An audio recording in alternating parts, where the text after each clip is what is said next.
It is October 29th. It's a Sunday. Meal prep is not really happening because I still feel awful. Sorry about that. But I took this chili that I had pre-made back in July out of the freezer. I added a little water to this Dutch oven because this is pretty thick. And I am just going to heat up chili, and at least we'll have that for a few meals. Here is the chili with sour cream, some jalapenos, and some chips. Tortilla chips, and that's what's for dinner tonight. I also dealt with some carrots and celery that I picked from the garden a couple days ago, and got the celery chopped up and in the freezer, and the carrots bagged up and in one of my crisper drawers in the fridge. And that is about as much as I can do today with how I'm feeling. So it is Monday, October 30th. I am still sick, but we're getting a frost tonight. So I harvested all the celery. It was actually this whole bin that was full. And in the bottom are the rest of my little jalapeno peppers and peppers, other types of peppers I had, and some tomatillo. So those will get chopped up and frozen as well. Let me show you what I'm doing. My husband is chopping up potatoes for the air fryer. That's for dinner. I'm also going to chop up and cook some Brussels sprouts. And we have some pulled pork.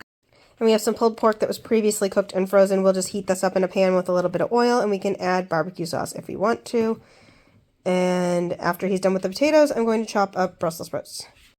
Over here I have some stems of the celery. I'm just soaking things in some salt water. I don't always do this step, but there are a ton of slugs outside. It is pouring, and I still had to harvest everything because we're going to get a frost. So.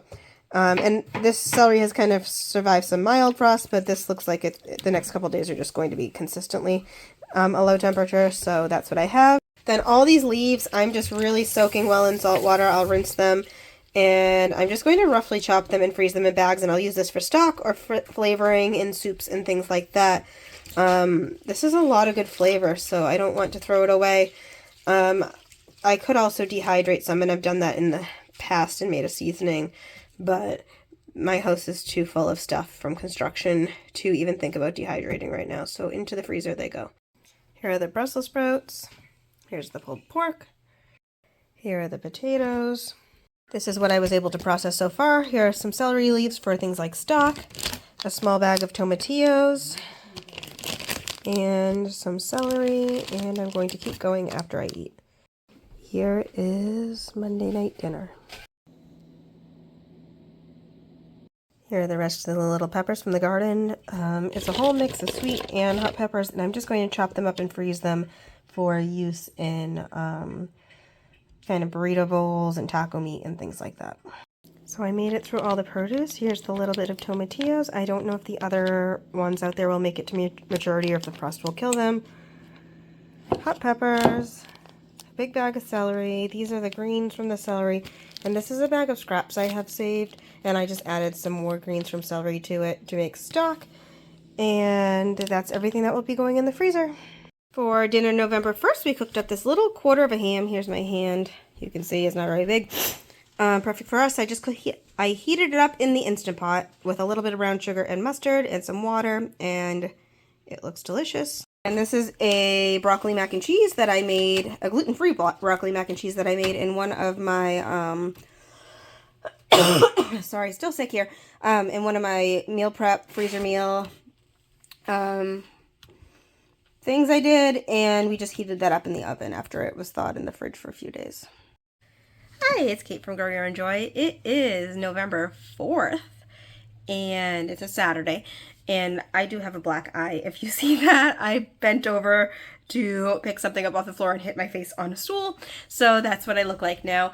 And I'm still sick, so I sound very congested. But I am trying to get some things out of the freezer and prep a little bit. So I will turn you around and show you what I'm doing. So I have these chicken tenders that I cooked in the air fryer. They have salt, pepper, garlic powder, and some thyme that I had dried from the garden.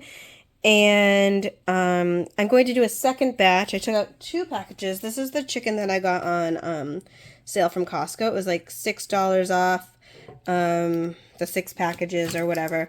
And so the other ones I'll do a chili lime seasoning that I'm trying to use up.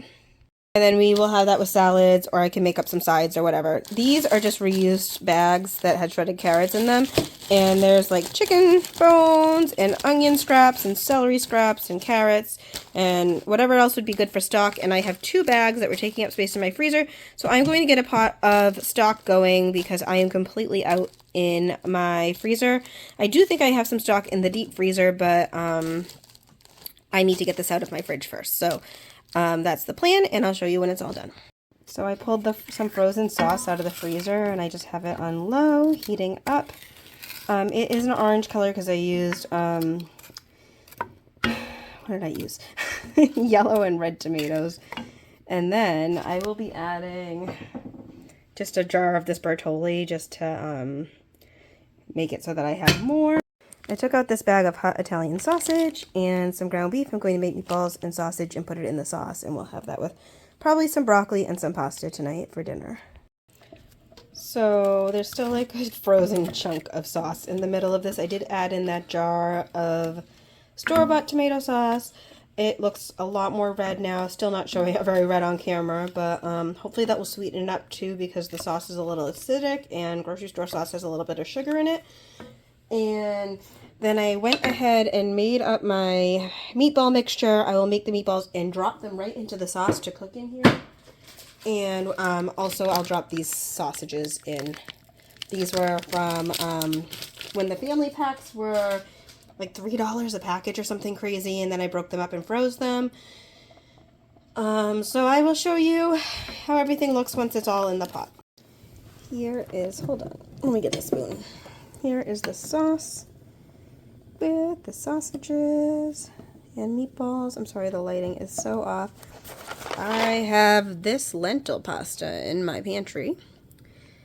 And good gluten-free option with lots of protein if you need it, but it is super expired.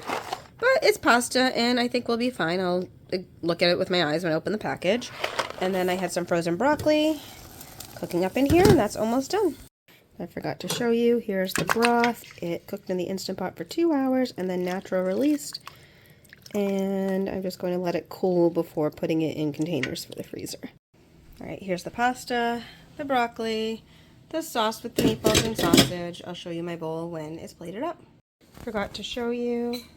Here is all the broth ready for the freezer. It is a lot more processed than I normally do, but there is gluten-free cream of chicken and cream of mushroom soup in existence. They make it now. I found it at my grocery store. So I am making like a stuffing and chicken casserole that uses these cream of soups. And I have all these boxes of stuffing that I got on clearance a long time ago that need to be used up, this gluten-free stuffing. So I'm going to make a casserole with chicken and stuffing and vegetables and the cream of soup and some sour cream. And I'm loosely following a recipe that I found online. And I will show you when it's all done. Cooked up all this chicken with some seasoning, and I'm going to chop it up and put it in a bowl. I have some onions, some carrots, and some celery. I'm going to saute in a pan and add that in with the mixture. Then I'll add all my cream of soups in my sour cream, and then make my stuffing topping. This is a baked apple oatmeal that I prepped this for breakfast for the week. Oh, it's also Sunday, November 5th. I probably should have told you that. It says to use frozen mixed vegetables, but I didn't feel like doing that, so I'm adding in peas. This is up something that I already had in the freezer. Here is the filling for the casserole. I cut up the chicken, added the peas, the sauteed onions, celery, and carrots, cream of chicken, gluten-free, cream of mushroom, gluten-free, and what's the last thing? Sour cream. That's going in a greased casserole dish, and then I'll make the stuffing topping. The recipe said to bake this for an hour, but it is already brown and bubbly after about 35 minutes, so I took it out and we'll let it cool a little bit before we dig into this casserole for dinner, and this will make tons of lunches and dinners throughout the week. This is so good. I probably could have let it bake a little bit longer because the celery is still a little bit crunchy, and this purple is because I had purple carrots, which is kind of weird, but it is really good.